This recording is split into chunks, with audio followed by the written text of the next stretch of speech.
এই কথা হ'ল আপুনি কি হয়? মই এই গাঁৱৰে গাঁও প্ৰধান। এই গাঁওখনৰ নামটো কি? মৌখুলি। মৌখুলি মানে চিকিৎসা মহাবিদ্যালয় আছে নেকি? আছে আছে। কি আছে? হেৰি ইয়াত চিকিৎসা মহাবিদ্যালয় আছে। আজি কি প্ৰশাসন আহিছে নেকি? প্ৰশাসন আহিছে। কিহৰ কাৰণে?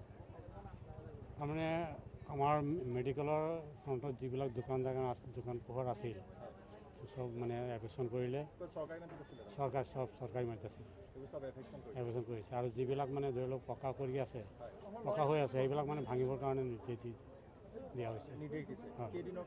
10 দিনৰ কাৰণে। নাভাঙিলে তেওঁলোকে এতিয়া প্ৰশাসন জেচিবি লৈ আহি পেলাই ভাঙিব। 10 দিনৰ সময় দিছে। খুব যান জঁটৰ সৃষ্টি হয় নেকি? বহুত যান জঁটৰ সৃষ্টি হয়। কিহৰ কাৰণে কৰিছে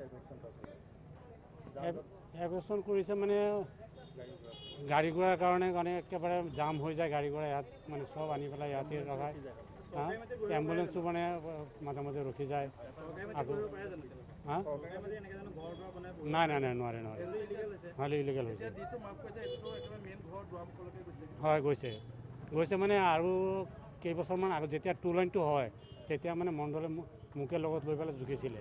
তেতিয়া এইফালে লাইনটো আছিলে মিডলৰ পৰা 55 ফুট। 55 ফুটৰ ভিতৰত এতিয়া 55 ফুট তেওঁলোকে যিটো ঘৰ বনাইছে সেইটো ৰাইটে আছে, কিন্তু তাৰ আগেদি যে আগলৈ যে পকা কৰি বনাই দিছে সেইবিলাক চব অবৈধ।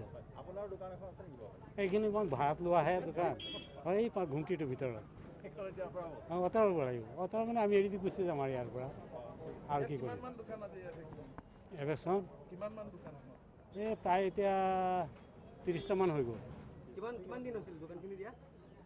দোকানখিনিতো মেডিকেল আৰম্ভ হোৱাৰ পিছৰ পৰাই হৈ আছে।